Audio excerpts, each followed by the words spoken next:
Hey guys, I hope you are doing good. So आज इस video में बात करेंगे कि मैं किन किन इश्यूज़ पे काम कर रहा हूँ और एग्जैक्टली कर क्या रहा हूँ, वो भी आपको पता लग जाएगा इस वीडियो पे।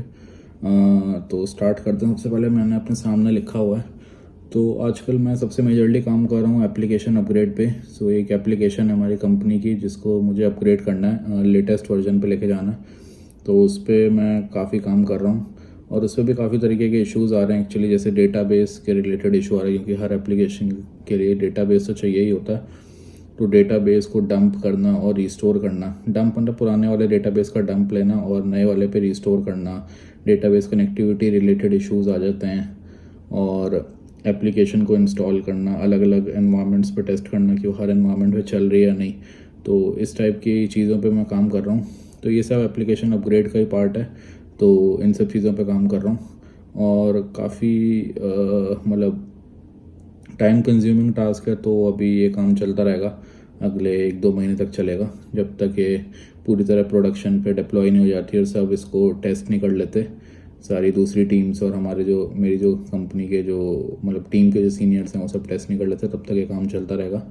तो ऑब्वियसली मैं हेल्प ले रहा हूँ इस काम में, अपने सीनियर्स की भी हेल्प ले रहा हूँ क्योंकि बहुत चीज़ें हैं जो कि मुझे नहीं आ पाती कई बार, तो मैं अपने सीनियर से हेल्प लेता हूँ।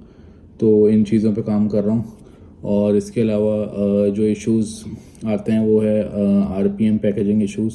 सो आरपीएम का मतलब एक तरह से रिपोजिटरी पैकेज मैनेजर होता है। जैसे आपको कोई एप्लीकेशन को डिस्ट्रीब्यूट करना है दूसरे किसी एनवायरनमेंट पे, तो आप उसको पैकेज कर लेते हो एज एन आरपीएम और फिर डिस्ट्रीब्यूट करते हो। तो वो पैकेज करने में आपको बहुत सारी मतलब इश्यूज़ आ सकते हैं। कई बार वो पैकेज दूसरे सिस्टम पे इंस्टॉल नहीं हो पाता है प्रॉपर्ली, आपके सिस्टम पे चल रहा होता है बट दूसरे सिस्टम पे नहीं हो पाता है। तो इस टाइप के इश्यूज़ आते रहते हैं। तो इन पे भी मैं काम कर रहा हूँ। मतलब एक दिन का नहीं है, पिछले 2-3 दिन का मैं कलेक्ट करके मैंने लिख दिया अपने सामने, तो वो मैं बता रहा हूँ।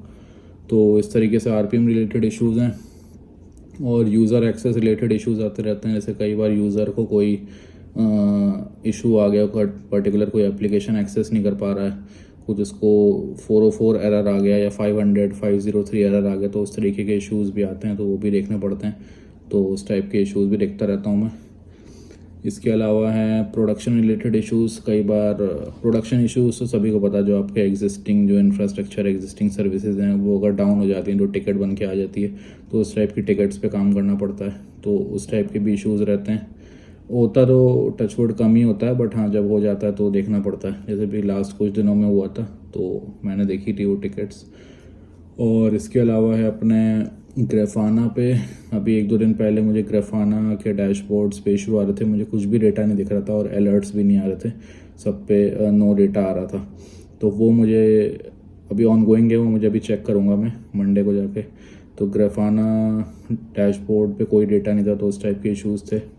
अब एग्जैक्टली क्या रीज़न था उसका वो मुझे नहीं पता, वो मुझे चेक करने के बाद ही पता लगेगा।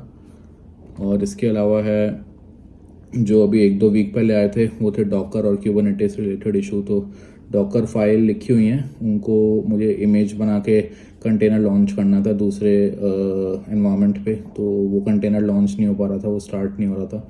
तो उस टाइप के इश्यूज़ डिबग किए थे अपने सीनियर्स की हेल्प पे। और ऑब्वियसली जब डॉकर है तो क्यूबरनेटिस तो हो गई, क्योंकि जब बहुत सारे कंटेनर्स आ जाते हैं तो उनका मैनेजमेंट ईजी करने के लिए हम लोग क्यूबरनेटिस पे जाते हैं। तो क्यूबरनेटिस पे डिप्लॉयमेंट के इश्यूज़ थे, उसकी मैनिफेस्ट फाइल में कई सारे इश्यूज़ थे क्यूबरनेटिस की। तो उस टाइप से हमने इश्यूज़ वो रिजॉल्व किए, पूछ के हेल्प ले लेके। तो ये 5-6 इश्यूज़ थे जो कि मैंने लिस्ट डाउन कर दिए और मतलब इन चीज़ों पे ही काम कर रहा हूँ, ये तो ऑब्वियस है, वो तो पता लग ही गया होगा। तो इस वीडियो के लिए इतना ही। अगर आपको वीडियोस अच्छी लग रही हैं तो प्लीज़ प्लीज़ प्लीज़ कमेंट करते रहो, लाइक करते रहो और मुझे मोटिवेशन देते रहो, तो मैं और इस टाइप की वीडियोस लाता रहूँगा। और इस वीडियोस का फ़ायदा आपको यही मिलेगा कि जो लोग डेवॉप्स में आना चाह रहे हैं और उनके पास रियल टाइम एक्सपीरियंस नहीं है डेवॉप्स का, तो ये वीडियोस देखोगे तो काफ़ी हेल्प मिलेगी। आपको पता लगेगा कि एज अ डेवॉप्स इंजीनियर आप क्या काम करोगे।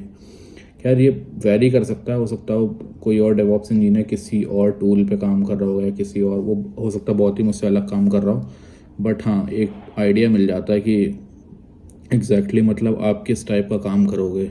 और इंटरव्यू में आपको हेल्प मिल जाएगी। अगर वो इंटरव्यूअर आपसे पूछता है कि क्या क्या इश्यूज़ फेस करते थे आप डेली, तो आप इस वीडियो से हेल्प ले सकते हो। मैं ये नहीं कह रहा बिल्कुल मेरा कॉपी पेस्ट कर देना, बट हाँ थोड़ा बहुत आपको आइडिया लगता रहेगा। और अपनी भी रिसर्च करके जाना, अपना होमवर्क करना, इंटरव्यू क्वेश्चंस देखना, बहुत कुछ खुद से करना। बस हाँ, ये सब मैं गाइडेंस के लिए बनाता हूँ ये वीडियोस, ताकि पता लगता रहे कि एग्जैक्टली डेवऑप्स इंजीनियर क्या करता है। और बाकी आपको मेरे बारे में पता ही है, मैं कहाँ पे हूँ, किस कंपनी में काम कर रहा हूँ, कितने साल का एक्सपीरियंस है वो मैं अभी नहीं बोलूँगा। तो बस अभी के लिए इतना ही, and thank you for watching. Bye bye.